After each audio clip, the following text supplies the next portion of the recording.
नमस्कार, मैं ललित प्रजापति न्यूज़ 18 के डिजिटल प्लेटफॉर्म पर आपका स्वागत है। आज एक खबर की भी बात करेंगे और कोई भी इस तरह के घटनाक्रम के बाद क्यों इस तरह की बातें निकलकर सामने आ जाती हैं कि भाई दुनिया की तबाही है या परमाणु युद्ध है या भूकंप है या सुनामी है, वो नेगेटिव अप्रोच क्यों होती है उसका थोड़ा सा जिक्र करेंगे।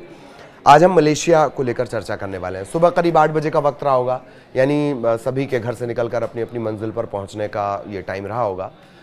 ठीक उसी वक्त तो जो मलेशिया की राजधानी है कुआलालंपुर, वहाँ लोगों को लगा मानो परमाणु धमाका हो गया है। इस तरह की बातें चलने लगी। खबरों के साफ होने से पहले तक लोग अनहोनी की आशंका से डर गए। जिन्होंने धुएं का गुबार देखा, जिन्होंने आसमान तक ऊंची ऊंची आग की लपटें देखी, जिन्होंने एक धमाके को सुना, पहले उनकी रूह कांप गई। लोगों को डर हुआ कि कहीं ये परमाणु धमाका तो नहीं है। आसमान का मंजर किसी मशरूम क्लाउड की तरह नजर आया। मशरूम क्लाउड जानते हैं आप? मशरूम के आकार का बादल, ये आपने अक्सर विजुअल में देखा होगा। ये एक बड़े विस्फोट जैसे कि परमाणु विस्फोट या ज्वालामुखी विस्फोट, उसके परिणाम स्वरूप, और भी तरीके हैं विस्फोट के, उसके परिणाम स्वरूप बनता है। भौतिक विज्ञानी एनरिको फर्मी और बाकी के लोगों ने न्यू मैक्सिको के रेगिस्तान में तेजी से बढ़ते बादल की तुलना मशरूम से की थी। अब ये आकार परमाणु विस्फोटों से अभिन्न रूप से जुड़ गया है। तो यही वजह रही, जैसे ही ये तस्वीरें सामने आई, लोगों ने तरह तरह की आशंकाएं हुई। किसी ने कहा ये परमाणु विस्फोट तो नहीं, कोई दुनिया की तबाही की बातें फिर से शुरू कर दिया। सोशल मीडिया का दौर है, चूंकि सब अपने अपने हिसाब से आकलन करने लगते हैं, एनालिसिस करने लगते हैं, और विश्लेषणकर्ताओं की तो पूरी फौज सोशल मीडिया पर आ जाती है। ऐसा ही आज भी हुआ। दुनिया की तबाही की बातें होने लगी। युद्ध की बातें क्यों हो रही होंगी? क्यों लोगों को लगा कि परमाणु धमाका होगा? आप हर वक्त सुन रहे हैं खबरों के जरिए, युद्ध की स्थितियां सुन रहे हैं, थर्ड वर्ल्ड वॉर की बातें सुन रहे हैं, परमाणु युद्ध की बातें सुन रहे हैं। ये भी एक बड़ी वजह है। रूस यूक्रेन का युद्ध चल रहा है, लगातार चले ही जा रहा है। इजराइल का जो मामला है, इजराइल फ़लस्तीन या इजराइल हमास का जो मामला है, वो लगातार चला जा रहा है। ये भी एक बड़ी वजह है कि लोगों को लगा, जैसे ही उन्होंने ये वीडियो देखा, कि क्या इस तरह की कोई स्थिति, परमाणु धमाके जैसी कोई स्थिति हो गई है। कुछ लोगों को ये भी लगा कि क्या कुदरत कोई अपने तरह का इंसाफ कर रही है, क्या सुनामी की आहट है, भूकंप की आहट है। ये क्यों लगा होगा? क्योंकि हाल फिलहाल के दिनों में आपने म्यांमार और थाईलैंड से जुड़ी तमाम तस्वीरें देखी। बड़ी बड़ी जो इमारतें हैं वो ताश के पत्तों की तरह भरभरा कर ढह गईं। ये भी एक वजह है कि लोगों को लगा कि कहीं कोई सुनामी तो नहीं है या भूकंप जैसी स्थिति तो नहीं है। ये वो बात, जब हम किसी तस्वीर को देखते हैं या कोई शुरुआती तौर पर खबर आती है तो कैसे कनेक्ट उसे किया जाता है, इसका हमने जिक्र किया। अब वापस मलेशिया पे लौटेंगे। मलेशिया में लगी भीषण आग की तुलना इसी तरह से की जाने लगी जो मैंने आपको अभी जिक्र किया है। इस धमाके और आग के बाद शुरू हुआ अपनों से हालचाल लेने का सिलसिला। यहाँ से वहाँ तक मोबाइल फ़ोन गनगनाने लगे और धीरे धीरे ये साफ हो गया कि गैस पाइपलाइन में भीषण धमाका हुआ है, फिर आग लग गई है। मलेशिया की राजधानी कुआलालंपुर के पास है सेलंगोर राज्य, जहाँ की गैस पाइपलाइन फटने से ये भयानक हादसा हो गया। अब तक मिली जानकारी के मुताबिक पुत्रा हाइट्स में गैस पाइपलाइन में आग लगने के बाद भीषण विस्फोट हुआ। इसके बाद आसपास के जो रिहायशी इलाके हैं उन्हें तेजी से खाली करवाने का सिलसिला शुरू हो गया। मलेशियाई मीडिया रिपोर्ट्स के मुताबिक सेलंगोर राज्य के बीच में स्थित है पुट्रा हाइट्स। इसके अलग अलग नाम आप सुन सकते हैं भाषाई फर्क के चलते। यहाँ पर एक गैस स्टेशन के पास धमाके की बात निकलकर सामने आई। आग का जो गुबार था कई किलोमीटर दूर तक देखा गया, कई किलोमीटर दूर तक इसकी आवाज़ सुनी गई जो धमाका हुआ। गैस में लगी आग पर काबू पाने के लिए फायर फाइटर्स मौके पर पहुंच गए। फिर कोशिश शुरू हो गई। हालांकि गैस में जो लगी आग होती है उस पर काबू बेहद मुश्किल होता है, वजह उसका तेजी से फैलते जाना। एहतियात के तौर पर यहाँ पर कई मेडिकल टीम भी तत्काल फटाफट तैनात कर दी गई।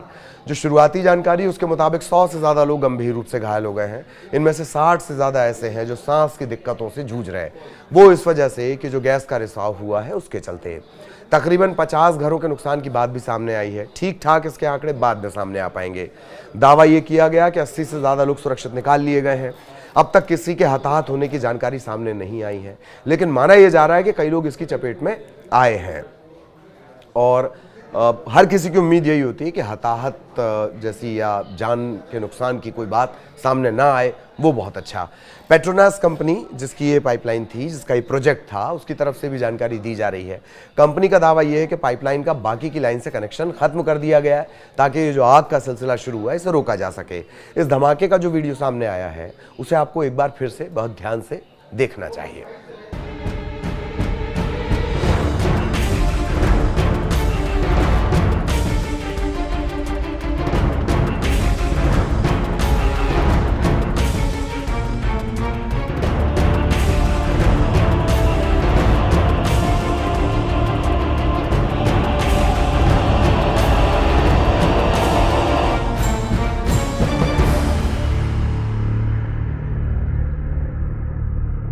देखते ही देखते सोशल मीडिया पर यह वीडियो उसी तेजी से फैल गया जैसे गैस पाइपलाइन में लगी आग फैलती है। लोग तरह तरह की बातें करने लगे। शुरुआत में जिस तरह से मैंने आपको इस वीडियो की शुरुआत में बताया था कि किस किस तरह की बात लोगों ने की, इस वीडियो में आग का एक विशाल बादल आसमान में उठता हुआ नजर आता है।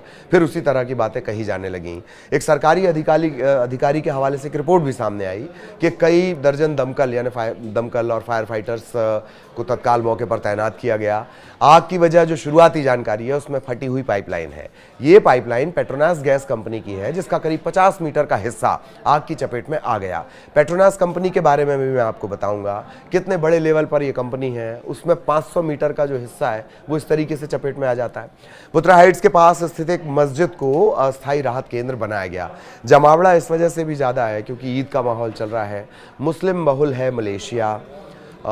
तो खैर इस मस्जिद को एक अस्थायी केंद्र बना दिया गया है, राहत शिविर जिसे आप कहते हैं। घायलों का यही ट्रीटमेंट किया जा रहा है, जरूरत होने पर दूसरे अस्पताल भी भेजा जा रहा है। अब फटाफट पेट्रोनास कंपनी के बारे में जान लीजिए। पेट्रोनास की स्थापना अगस्त 1974 में हुई थी। ये पूरी तरह से मलेशिया सरकार के स्वामित्व में है। जैसे हमारे यहाँ ONGC होती है या जो नवरत्न कंपनियां हैं वो होती हैं, उस तरह की ये कंपनी पेट्रोनास।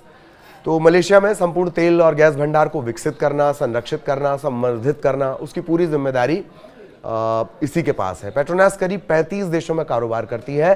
फॉर्च्यून ने 2019 में पेट्रोनास को दुनिया की 158वीं सबसे बड़ी कंपनी बताया था। कंपनी का मुख्यालय कुआलालंपुर के पेट्रोनास टावर्स में है जो अगस्त 1999 में खोला गया था। इसी कंपनी की ये चूक रही कि इनका पाइपलाइन फट गया या इनका पाइपलाइन इस कंडीशन में नहीं था कि वो हैवी गैस का इस तरह से ट्रांसपोर्टेशन कर सके और आग लग गई। इस वजह से मैंने आपको कंपनी के स्ट्रक्चर के बारे में बताया कि वो कितनी मजबूत है फाइनेंशियली और सरकारी तौर पर। वापस खबर पर लौटेंगे, इस आग से जुड़ा अपडेट आप तक भी पहुंचाएंगे। अभी उम्मीद ये कि जो भी इस आग की चपेट में आया वो जल्द से जल्द स्वस्थ हो जाए और किसी तरह की हताहत वाली कोई स्थितियां या इस तरह की खबर हमें आपको ना बतानी पड़े। बाकी उस पहलू को भी ध्यान रखिएगा, क्यों आपके दिमाग में खबरें सबसे पहले आती हैं कि क्या दुनिया तबाही की तरफ जा रही है, कहीं ये कोई भूकंप तो नहीं, कहीं ये कोई परमाणु धमाका तो नहीं, कहीं कोई सुनामी की आहट तो नहीं। उसकी वजह भी हमने आपको बताई। इन दोनों पहलुओं को हमने समेटने की कोशिश की है। आगे जो भी अपडेट आएगा वो भी आप तक पहुँचाएंगे। नमस्कार।